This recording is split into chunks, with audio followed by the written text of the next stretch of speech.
In the tumultuous landscape of the 8th century, the Abbasid Caliphate soared in prominence, supplanting the Umayyad Caliphate. As their power expanded, a complex tapestry of conflicts unfolded in Central Asia. The ever-shifting dynamics involved the Umayyads, Tang Dynasty, Tibetans, and local factions vying for supremacy. At the heart of this historical maelstrom was the strategic city of Merv, which witnessed the first sparks of the Abbasid revolt in 747. Tensions had been escalating since the early 700s, with Qutayba bin Muslim's conquests for the Umayyads in Central Asia. Yet internal strife marred these victories, leading to Qutayba's demise in 715. The subsequent decades witnessed wars, revolts, and the incursion of the Chinese from the east. In 693, the Tang Dynasty regained control of the West, solidifying its dominance by 728. Simultaneously, the rise of the Abbasids prompted a renewed focus on eastern expansion. By the mid-740s, Gao Xianzhi, amidst campaigns against the Tibetans, found himself entangled in a local conflict between Tashkent and Fergana. The clash escalated when the leader of Tashkent sought refuge with the Abbasids, igniting a call for help from Fergana's leader. Gao's decisive capture of Tashkent set the stage for a larger confrontation. In this intricate geopolitical dance, Samarkand's governor, Ziyad ibn Salih, turned to Abu Muslim, the formidable Abbasid general. United, they marched eastward, eyes set on teaching General Gao a lesson and asserting Abbasid dominance.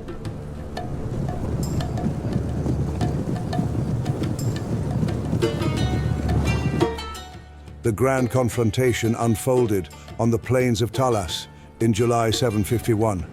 Chinese records and Arab accounts diverge on the scale, with estimates ranging from 30,000 to a staggering 100,000. A more consistent assessment reveals Ziyad commanding around 40,000 troops, a diverse array of spearmen, archers, and both light and heavy cavalry. On the other side, Gao led approximately 30,000 troops, featuring crossbowmen, archers, heavily armored Tang spearmen, and nomadic mercenary horsemen.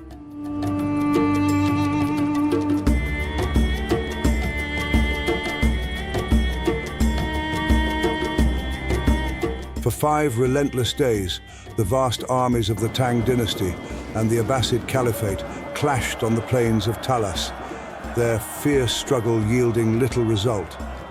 In the heart of the battlefield, Tang heavy spearmen engaged in a grueling confrontation with their Muslim counterparts, while on the flanks, the heavy and light cavalry under Ziyad's command clashed with Gao's forces in a deadlock that persisted for 4 days.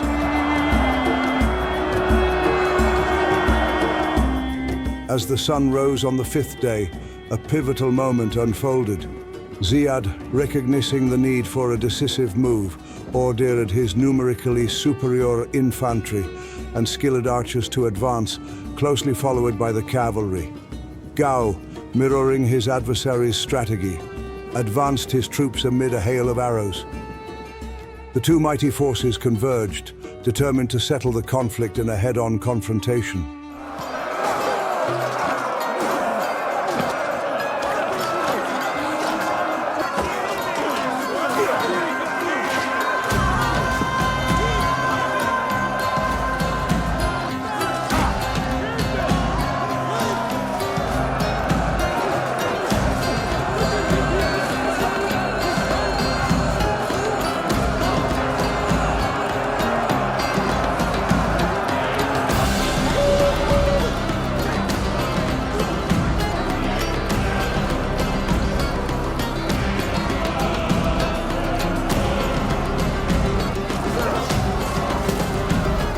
In the center, the clash of infantry was fierce, while on the flanks, the cavalry divisions widened their lines in an attempt to outflank each other.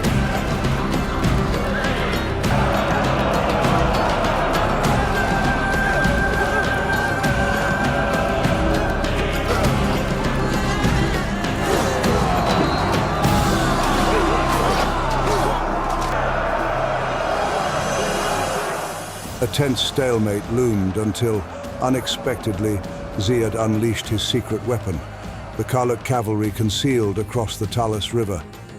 With the river at their backs, the Karluk horsemen charged fiercely into Gao's vulnerable flank, turning the tide of the battle.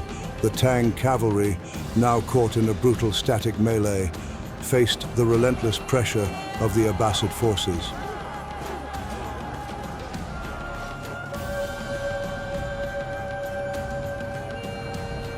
Ziyad, seizing the opportunity, pressed on, preventing the Chinese troops from escaping.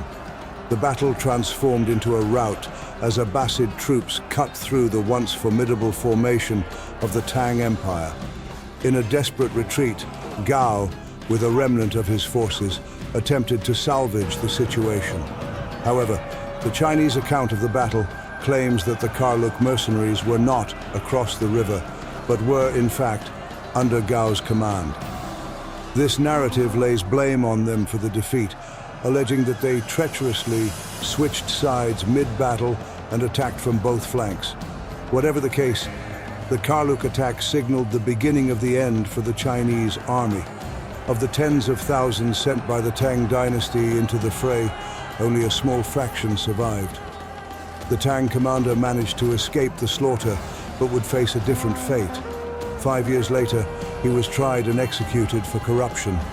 Amidst the grim toll, several Chinese soldiers were captured, becoming prisoners of war taken back to Samarkand in modern-day Uzbekistan.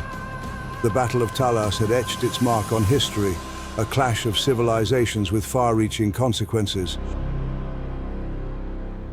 In the aftermath of the Battle of Talas, its profound significance lingered unnoticed, its whispers woven into the intricate tapestry of history. For the Tang Dynasty, Chinese chronicles noted the battle as a harbinger of their empire's decline. Concurrently, the Khitan tribe in Manchuria and uprisings in southern regions cast shadows on imperial stability. The Anshi revolt from 755 to 763 plunged the empire into a civil war, further weakening its foundations. By 763, the Tibetans seized Chang'an, the Chinese capital, amidst the turmoil at home. The Arabs, despite their comprehensive victory, initially left the pages of history untouched. Notably, the Battle of Talas found a place in Arab records only centuries later, with historians like Ibn al-Athir and al-Dahabi. Nevertheless, its consequences were far-reaching. The weakened Chinese empire withdrew from exerting influence beyond the Tarim Basin, paving the way for the ascendance of Abbasid Arab power in Central Asia.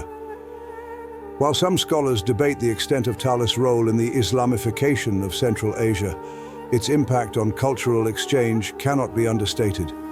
The absence of a Chinese counterweight allowed Abbasid influence to gradually permeate the region. Over the next 2.5 centuries, the once diverse tribes of Central Asia embraced Islam. One of the notable outcomes of the Battle of Talas was the capture of skilled Chinese artisans, including Tu Huan, by the Abbasids. Through them, the art of papermaking, a transformative technology, spread from the Arab world to Europe. Papermaking factories emerged in key cities from Samarkand to Cairo. In 1120, the first European paper mill sprouted in Zativa, Spain, under Arab control. This technological transmission ignited a revolution in Europe's High Middle Ages, contributing to advancements in science, theology, and history, an epoch that would endure until the somber arrival of the Black Death in the 1340s. The Battle of Talas, though initially obscured, had sown seeds that would blossom across continents, shaping the course of civilizations. On this channel, we are putting together narrative historical cinematic battles. Make sure to subscribe and thank you for watching. See you on the next one.